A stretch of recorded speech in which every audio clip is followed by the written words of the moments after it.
শুনছ, আজ রান্নাঘরে গিয়ে দেখি একটা পিঁপড়া। হ্যাঁ তো।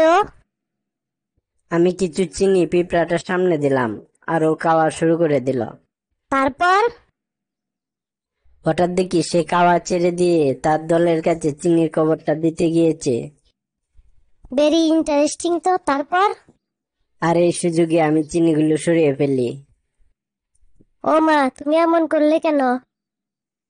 আসলে আমি পিঁপড়াটাকে তার দলের কাছে মৃত্যু প্রমাণ করতে চেয়েছিলাম। এই বলতো, বলো তো, ঘুম থেকে ওঠার পর মানুষ সবার আগে কি খুঁজে?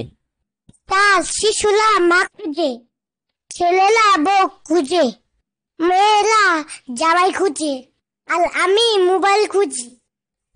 তাই রেখে আমার আম্মু ঝাঁটা খুঁজে। আজকে বল্টুকে একটু বোকা বানানোর চেষ্টা করি, দেখি পারে কিনা। বল্টু, বলো তো, বাংলাদেশ কোন দেশে অবস্থিত? ভারতের ডালা গিলাফে যে দেশ, ওই দেশে অবস্থিত। 15 এপ্রিল কোন তারিখে আসে? 14 ও 16 এপ্রিলের মাঝখানে আসে। সবুজ রং কোন কালারের হয়? বাংলাদেশের পতাকার গোল অংশ বাদে বাকি অংশের কালারকে সবুজ রং বলে। চুরকে বাংলা ভাষায় কি বলা হয়?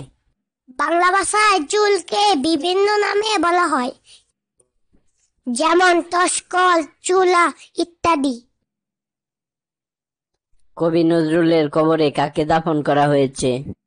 কবি নজরুলের কবরে বাংলাদেশের জাতীয় কবিকে দাফন করা হয়েছে। কিরে বল্টু, তুই নকল এনেছিস কেন? প্রথম কাল এটা নকল না, তো এটা কি? হ্যাঁ, কাল এটা বইয়ের অরিজিনাল পৃষ্ঠা। আচ্ছা, বিয়ের পর তোরা দুজন কি সুখী আছিস? অবশ্যই। প্রতি সপ্তাহে আমরা রেস্তোরাঁয় খেতে যাই, খাওয়া শেষে কিছুক্ষণ পার্কে হেঁটে বেড়াই, মনের আনন্দে গান গাই। বাহ, সপ্তাহের কোন দিনটায় যাস তোরা?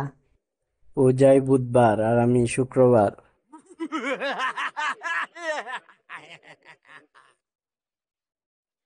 জানিস পল্টু, আমি সুলেদাকে অনেক ভালোবাসতাম, এখন আর বাসি না।